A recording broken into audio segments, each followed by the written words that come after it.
Melissa Forman Look at you, and the guys. Rick, put that tongue back in your mouth. I'm just melting. I'll be fine. Just give me time. All right, so the Super Bowl was last night. Yep. That was a big deal. Nothing could compare to this. And actually, she's pretty happy because she's a New Yorker, so it worked out well that she's in today. But I'm very happy to introduce everybody to Idina Menzel. Yay! Yes. Idina, you have touched so many lives. I'm sure you've heard it 10 million times. Let me first begin. I mean, her resume is very long, but the one most recently, I think, Enchanted. Yes. You were Nancy in Enchanted. I was, thank you. But most people know This you. music is distracting. Is it we'll stop it in a minute. No, it's very pretty, but it's like the underscore of my life. Because you're singing, you're talking to yourself. It's hard to talk about, but okay, it's okay. It's pretty. We'll just, because I want people to know who exactly you are. So you are Alphaba in the original Broadway production of Wicked. Right. And you're also the green girl. Right. Whoever it was that decided to paint you green should be shot. Well, we'll get to that in a minute. Oh, but right. and you're also the one, if people listen to the soundtrack, you're obviously the one that's on the original soundtrack of Alphaba, or playing Alphaba. Yes. And then you have a new album, which we'll get to. But again, I got to talk about this, your time playing Wicked. How did this come about, and what year did you start playing her? Oh, sheesh. I don't even know the years. All I know is it was like a 4-year process for me. I got hired years before we actually ever got to Broadway. And you do a lot of workshops and readings, and it's doing a new musical is a very, very long process. And you never really think you're going to get to the the big theater because people lose funding, and you just don't have faith in that. But I knew it was something special, and I just wanted to be a part of it no matter what happened. No, did you see the show anywhere else before? No, it wasn't. It was just a famous novel by Gregory Maguire called Wicked, which is incredible and much different than the show. Which actually, I was in love with the novel, which is much darker than the show.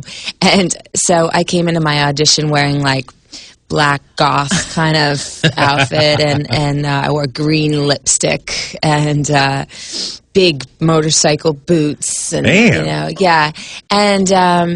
then in rehearsal, it turned out that I learned that it was going to be hard to play a character like that from the beginning if you played her so dark and hard the whole time, that we needed a place to go. So that's when the whole writing of the musical took a really long time, because we wanted to develop her in a great way, and we didn't want her to start out so angry from the beginning, otherwise you'd get bored of this witchy woman. So when you went into it, you knew then that you wanted to be Alphaba, because I was wondering if you started out and you were like, I wanted to play the good witch. Why am I not the good witch? You didn't. Okay, because that is a way better part, being Alphaba. I guess insane. Everybody has their favorite, which woman they identify with. But for me, no, I never even thought of playing. Well, actually, Kristen Chenoweth was already hired, first of all. Oh, she was. Okay, down a little, And that part was written perfectly for her. And I don't know, I'd rather play the sort of underdog kind of, beauty under the, what would you call that? Sort of the hidden beauty. Beneath the skin. Now, how many, you must hear this all the time, how many lives you've affected, because we did this, your album came out, I Stand, and one of the songs is Brave, and we'll get to that. But for so many people, they put on the album of Wicked, and they listen to both this song and Popular, and it touches people's lives, it changes them. Do you hear that daily about your character and what you've done for people? A lot. I really do. And it's a wonderful thing for me. I feel an incredible responsibility to my fans because of it. I don't know. It strikes a chord with so many people, especially young people, as did Rent, which I was in as well. So it's been these two shows that have been very played such an important role in their lives and their kind of coming out, so to speak. And I don't know, it makes me, like, I'll get up on stage, I'll have a cold, I'll have, I'll thrown up in the morning, and I'll go and I'll sing no matter how horrible I sound, because which gets me into trouble sometimes, you know, because then you don't get better. But I just feel such a responsibility to be there all the time, you know, especially when these young kids are coming from Right. Oklahoma. Oh, yeah, my God, they see that little, you know, thing in their playbill that says the girl is out. So it's just, Oh, yeah. I hate it. Yep.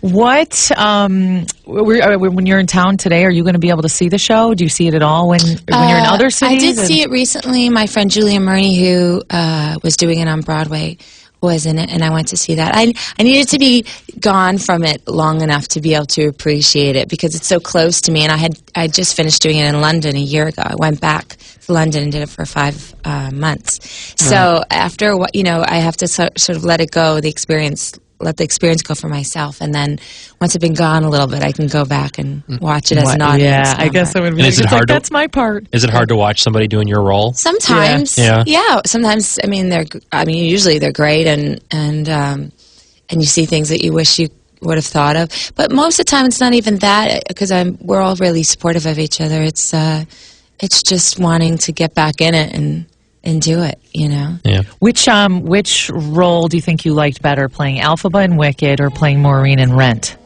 Both were tremendous experiences for me. Probably Elphaba, just because it was more of a lead, and it challenged me in a lot more ways. Just I don't know, it hit closer to home. I think just about the way I felt growing up and being a little bit not belonging and. Kind of playing, you know, what is pretty and what isn't, and what's a strong, fierce woman, and what's considered wicked and what's considered, Yeah, I know that's you know, a reason. strength. A lot of mothers like to take their daughters to Wicked because of like that exact sense of things. And I had to ask you about. Okay, everybody wants to know will there be a Wicked movie? Because I'm sure you had there will Rent be one day, yeah. It's just they take a long time. When a show is doing really well in New York, they don't usually go and do a movie right away because they don't need to bring the sales and the attention to it. So they usually wait till it's been around a long time, and then they go do that. So I'll probably play Elphaba's grandmother by the time the movie comes out. You do great. That'll take a lot of makeup. Yeah. Do you think that affected Rent closing with the fact that the movie came out? I don't know. No, I just think I think the movie came at a time when the sales perhaps were dipping, and then it gave it a little bit more life for a couple more years. And then, All right. Well, we are talking to Idina Menzel, of course, Elphaba from Wicked. 10 million different things. Most recently, Enchanted. And there's some way or another where she probably touched your life. And we're going to hear your song, Brave, which is one I love, off of your new album, I Stand. And we'll talk a little bit about you. And then we have all these people upstairs. You know, they're waiting to have breakfast with you. These amazing stories, right? In fact, we'll get to some of those and just tell you their stories of bravery. And they could not be happier to meet you, which is kind of cool. I'm very excited about it. All right, it's 7:47, so we'll be back. We've got more. Idina's going to hang out and relax. And Rick has got to look what's going on with our traffic.